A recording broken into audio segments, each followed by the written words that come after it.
आकाश और पृथ्वी के अनंत विस्तार में सूर्यदेव अपने तेजस्वी रथ पर सवार थे। उनके साथ घोड़े श्वेतांशु, तेजस्विन, प्रभाकर, सूर्यांशु, रोहन, दिवाकर और प्रभास आकाश में ध्रुव तारा की तरह दौड़ रहे थे। उनके रथ की गति इतनी तेज थी कि आकाश में उजाले की लहरें फैल रही थीं। सूर्यदेव का तेज समस्त ब्रह्मांड में जीवन, शक्ति और समृद्धि का प्रतीक बन गया था। पृथ्वी पर हरियाली खिली हुई थी। पर्वतों की चोटियां सुनहरी रोशनी से चमक रही थीं। नदियां, झरने और जल स्रोत सूर्य के प्रकाश से जगमगा रहे थे। वनस्पतियां और पेड़ पौधे हरियाली से भर रहे थे और जीव जंतु उनके प्रकाश से जीवन पा रहे थे। मनुष्य सूर्यदेव की पूजा में लीन हो रहे थे।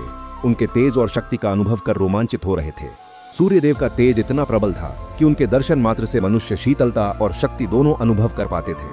किंतु इसी तेजस्विता में एक गर्व और अहंकार भी छिपा हुआ था।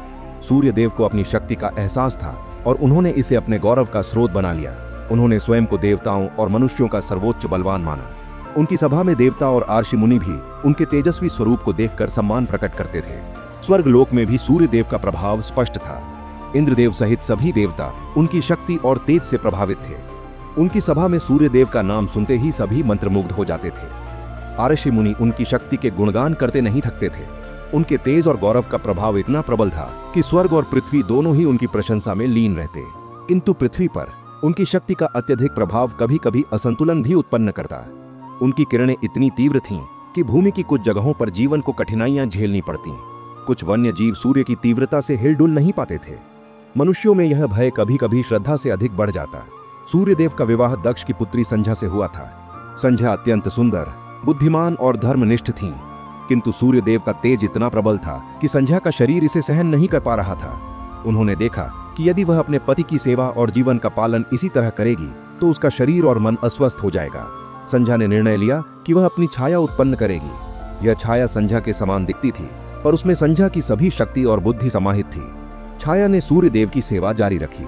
समय के साथ छाया से जन्म हुए 3 दिव्य संतान, यमराज, यमुना जी और शनिदेव। शनिदेव का जन्म सबसे अद्वितीय था। उनका रंग काला, रूप गंभीर, नेत्रों में न्याय और क्रोध की गहन झलक थी। जब सूर्यदेव ने शनिदेव को देखा तो उनका हृदय आश्चर्य और संकोच से भर गया। उन्होंने कहा, यह मेरा पुत्र नहीं हो सकता। इसका रंग काला है और इसमें क्रोध की गहनता है। शनिदेव ने माता छाया से सत्य जाना और ठान लिया कि वे अपने पिता से मिलकर स्वीकार्यता प्राप्त करेंगे। जब शनिदेव सूर्यदेव के सामने गए, उन्होंने विनम्रता पूर्वक कहा, पिता, मैं आपका पुत्र हूं, कृपया मुझे स्वीकार करें। सूर्यदेव ने क्रोधित स्वर में उत्तर दिया, तुम मेरे पुत्र नहीं हो। तुम्हारा रंग काला है और आंखों में क्रोध है। मैं तुम्हें स्वीकार नहीं करता। शनिदेव के भीतर न्याय और क्रोध की ज्वाला भड़क उठी। उन्होंने कहा, यदि आप मुझे स्वीकार नहीं करते तो मैं आपको अपने प्रभाव से दंडित करूंगा। तुरंत शनिदेव ने अपनी दिव्य शक्ति का प्रयोग किया। उनका प्रभाव इतना प्रबल था कि सूर्यदेव का रथ रुक गया। देवता, आर्षि मुनि और स्वर्गीय प्राणी स्तब्ध रह गए। इंद्रदेव बोले, शनिदेव, तुम्हारी शक्ति अत्यंत महान है। यदि तुम सूर्यदेव को दंडित करोगे तो ब्रह्मांड में अंधकार फैल जाएगा। जीवन पर इसका क्या प्रभाव होगा? शनिदेव ने उत्तर दिया, मैं केवल न्याय का पालन कर रहा हूं। सत्य का प्रभाव अंततः प्रकट होगा। सूर्यदेव ने शांत स्वर में कहा, शनि, यदि यह तुम्हारी इच्छा है तो मैं तुम्हारे प्रभाव को मानता हूं, परंतु मैं चुनौती देना नहीं चाहता। शनिदेव ने स्वीकार किया, पर भविष्य के लिए प्रतिज्ञा की कि सूर्यदेव को उनके तेज और गर्व के कारण दंडित किया जाएगा। इसी से सूर्यदेव पर शनिदेव की पहली साढ़े साती का बीजारोपण हुआ। शनिदेव की साढ़े साती धीरे धीरे पूरे ब्रह्मांड में फैलने लगी। सूर्यदेव ने महसूस किया कि उनका तेज अब पहले जैसा अचूक और जीवनदायी नहीं रह गया। उनके रथ के साथ घोड़े सुस्त हो गए और उनके प्रकाश की किरणें अब सभी जीवों और देवताओं पर समान रूप से प्रभाव नहीं डाल पा रही थीं। पृथ्वी पर जीवन धीरे धीरे असंतुलित होने लगा। नदियां और झरने धीमी गति से बहने लगे। फसलें मुरझाने लगीं और किसान चिंता में डूब गए। वन्य जीव और पशु पक्षी संकट में थे। मनुष्य सूर्यदेव की पूजा कर रहे थे, पर उनका तेज अपेक्षित लाभ नहीं दे पा रहा था। भय और चिंता फैल गई। कुछ नगरों में लोग सूर्यदेव की उपासना में अनिश्चित हो गए, क्योंकि उनका तेज इतना प्रबल नहीं लग रहा था जितना वे अपेक्षा करते थे। स्वर्गलोक में देवताओं में भी चिंता का वातावरण बन गया। इंद्रदेव ने अपने मंत्रियों से कहा, सूर्यदेव पर शनिदेव की दृष्टि इतनी प्रबल है कि उनका तेज असंतुलित हो गया है। यदि जल्द ही संतुलन नहीं आया तो ब्रह्मांड में जीवन असंतुलित हो जाएगा। हमें शीघ्र उपाय करना होगा। सूर्यदेव स्वयं चिंतित थे। उन्होंने अपने तेज का निरीक्षण किया और देखा कि पृथ्वीवासियों के जीवन पर उनका प्रकाश कमजोर पड़ रहा था। उन्हें यह समझना था कि उनकी शक्ति केवल तेज और शक्ति में नहीं, बल्कि विवेकपूर्ण प्रयोग और संतुलन में निहित है। शनिदेव ने अपने प्रभाव को और अधिक प्रबल कर दिया। उन्होंने सूर्यदेव को यह संदेश भेजा, पिता, तुम्हारे तेज और अहंकार ने ब्रह्मांड में असंतुलन उत्पन्न किया है। यदि तुम आत्मनिरीक्षण नहीं करोगे और विवेकपूर्वक शक्ति का प्रयोग नहीं सीखोगे तो यह असंतुलन और गहरा जाएगा। मैं तुम्हारी परीक्षा कर रहा हूं। सूर्यदेव ने गहन चिंतन किया। उन्होंने देखा कि उनका तेज केवल तेजस्विता और गर्व में व्यय हो रहा है। उन्होंने ठान लिया कि अब से उनका तेज केवल जीवनदायिता और संतुलन बनाए रखने के लिए होगा।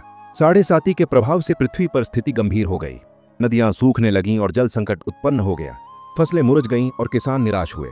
वन्य जीव और पशु पक्षी संकट में थे। मनुष्यों में भय और अविश्वास फैल गया।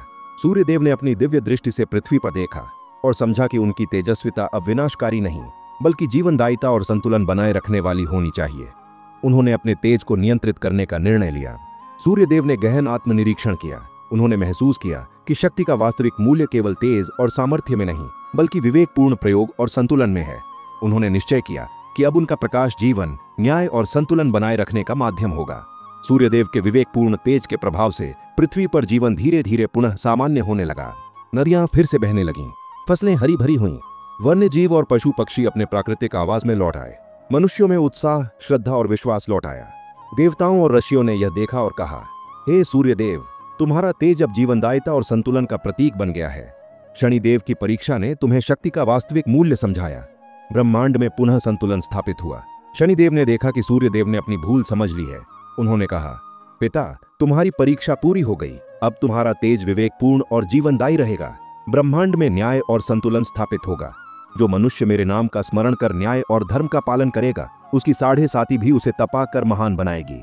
सूर्यदेव ने शनिदेव का प्रणाम किया और कहा, हे शनिदेव, आपकी दृष्टि और परीक्षा ने मुझे स्वयं का मूल्य समझाया। अब मैं अपने तेज का प्रयोग विवेकपूर्ण और संतुलन बनाए रखते हुए करूंगा। 7.5 का समय अपने चरम पर पहुंच चुका था। सूर्यदेव ने शनिदेव का प्रणाम किया और कहा, हे शनिदेव, आपकी दृष्टि और परीक्षा ने मुझे स्वयं का मूल्य समझाया। अब मैं अपने तेज का प्रयोग विवेकपूर्ण और संतुलन बनाए रखते हुए करूंगा। सूर्यदेव और शनिदेव के बीच मित्रता स्थापित हुई। दोनों मिलकर ब्रह्मांड में न्याय, संतुलन और जीवन की सुरक्षा करने लगे। सूर्यदेव ने शनिदेव का सम्मान किया और शनिदेव ने सूर्यदेव की शक्ति का मूल्य समझा। इस महाकाव्य से शिक्षा मिलती है कि 1. शक्ति का वास्तविक मूल्य केवल तेज और सामर्थ्य में नहीं बल्कि विवेकपूर्ण प्रयोग और संतुलन में है। 2. विपत्ति और परीक्षा केवल दंड नहीं है, वे मनुष्य और देवताओं को धैर्य, सत्य और न्याय का पाठ पढ़ाने के लिए आती हैं। 3. शनिदेव की 7.5 का उद्देश्य विनाश नहीं बल्कि न्याय और आत्मा की परीक्षा है। 4.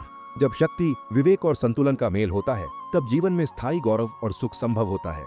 सूर्यदेव और शनिदेव की यह कथा युगों युगों तक जीवन और ब्रह्मांड में संतुलन का प्रतीक बनी। पृथ्वीवासियों ने इसे सुनकर अपने जीवन में धैर्य, विवेक और न्याय का पालन करना सीखा। अगर आपको ये कहानी पसंद आई हो तो वीडियो को लाइक करना न भूलें और हमारे चैनल को सब्सक्राइब करें ताकि आप हमारी और भी रोचक और ज्ञानवर्धक कथाएं देख सकें। बेल आइकन दबाएं ताकि कोई भी नई कहानी आप मिस न करें।